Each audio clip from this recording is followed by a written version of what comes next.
हरिओम। आज हम आपसे ऐसे विषय पर बात कर रहे हैं कि जिसमें ज्ञान और कर्म इन दोनों से युक्त हमारा व्यवहार कैसे हो। हमारे व्यवहार में अक्सर ये देखा जाता है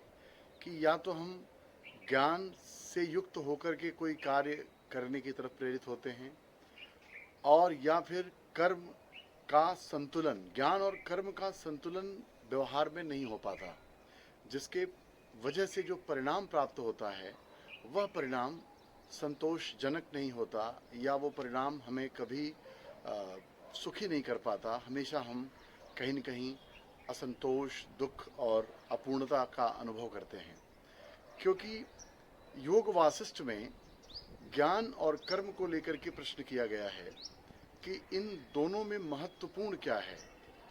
ज्ञान का होना या कर्म का होना। इसका मतलब ये हुआ कि ज्ञान और कर्म दोनों साथ साथ अक्सर होते नहीं हैं, क्योंकि ज्ञान में जब आप आते हैं तो आपको लगता है कि कर्म करने का क्या मतलब। पूर्ण ज्ञान अगर हो तो एक वैराग्य पैदा होता है, जिसमें कर्म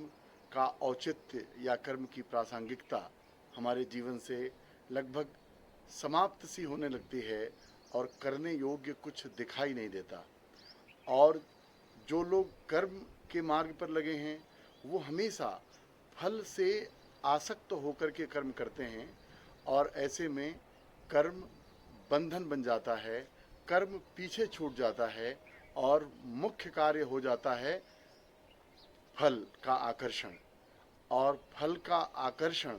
आपको कर्म करने में बार बार बाधित करता है, कर्म से ध्यान हटाता है। इसका ज्ञान सामान्यतः हमें नहीं हो पाता, इसलिए हम लोग कई बार कर्म करने के बाद भी जो परिणाम हमारे जीवन में आता है वो परिणाम संतोषजनक नहीं होता। इस पर अगर विचार करेंगे तो आपको साफ साफ दिखाई देगा कि अक्सर वो लोग परिणाम से चूक जाते हैं जो कर्म पर फोकस होने के बजाय फोकस हो जाते हैं फल पर, फल की प्राप्ति पर, और फल ही उनका मोटिव होता है, उसी से प्रेरित होकर वो कर्म करते हैं, जबकि कर्म ही फल बनता है। इस बात को हम लोग लगातार समझने की कोशिश करेंगे, क्योंकि जो गीता है, श्रीमद् भगवत गीता, उसमें कर्म और ज्ञान को लेकर के बहुत संवाद है, और कर्म और ज्ञान का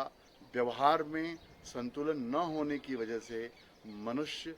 अवसाद में भी जाता है, हताश भी होता है, और भी बहुत तरह के मनोरोगों का कारण बन जाता है। क्योंकि जब कर्म का परिणाम मन के अनुकूल नहीं होता तो आपका मन टूटता है, आप दुखी होते हैं और कर्म करने से अपने आप को अलग करने लगते हैं। तो ये कर्म ऐसा कैसे हो जिसमें परिणाम